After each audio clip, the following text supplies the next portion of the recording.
নমস্কার বন্ধুরা, ভীষণই মুচমুচে আর কুরকুরে সজনে ফুলের এই রেসিপিটি আমি আপনাদের সাথে আজকে শেয়ার করছি। এর জন্য নিয়ে নিয়েছি আমি প্রথমে সজনে ফুলগুলো আমি জল দিয়ে ধুয়ে পরিষ্কার করে নিচ্ছি।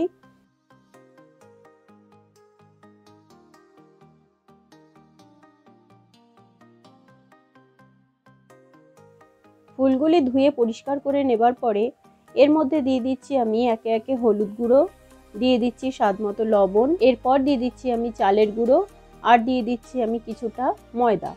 এবার সমস্ত উপকরণ আমি একসাথে মিশিয়ে নেব। চালের গুঁড়ো আর ময়দা দিয়ে যে আমি ফুল মাখছি, এই ফুলগুলো কিন্তু শুকনো শুকনো থাকবে। এবার আমি একটি ঢাকনার সাহায্যে এটি ঢেকে নেব। 10 মিনিট পরে ঢাকনা সরিয়ে নিচ্ছি। এর মধ্যে লঙ্কার গুঁড়ো দিয়ে দিচ্ছি। লঙ্কার গুঁড়ো আমি সমস্ত ফুলের মধ্যে মাখিয়ে নিচ্ছি।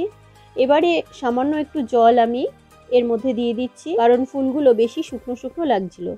এবারে আমি একটি প্যান গরম করে নিয়েছি। প্যানের মধ্যে আমি তেল ঢেলে দিচ্ছি। তেল গরম হয়ে যাবার পরে ফুলগুলো আমি তেলের মধ্যে ছেড়ে দিচ্ছি। এখানে খেয়াল রাখতে হবে ফুলগুলো যাতে একটির সাথে আরেকটি জুড়ে না যায়, আলাদা আলাদা করে ফুলগুলো যাতে প্যানের মধ্যে পড়ে সেই দিকে খেয়াল রাখতে হবে। এইভাবে ছাড়া ছাড়া অবস্থায় ফুলগুলোকে আমি ভেজে নিচ্ছি।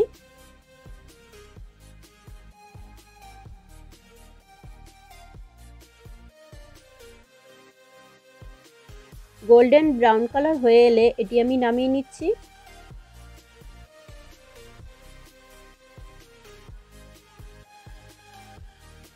বন্ধুরা, কিছুটা ফুল আমি ভেঙে দেখাচ্ছি।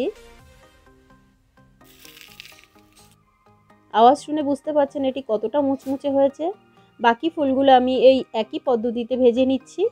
সজনে ফুল আমাদের শরীরের অনেক উপকার করে থাকে। এর মধ্যে vitamin A, B1, B2, B3, calcium, iron, magnesium প্রচুর পরিমাণে থাকে। তাই এটি আমাদের শরীরের জন্য খুবই উপকারী একটি ফুল।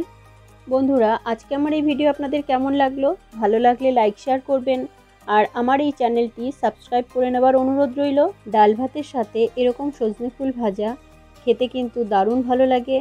আপনারা অবশ্যই একবার ট্রাই করে দেখতে পারেন। আর এই রকমভাবে সজনে ফুল ভাজা আপনারা আগে খেয়েছেন কিনা তা আমাকে অবশ্যই কমেন্ট করে জানাবেন।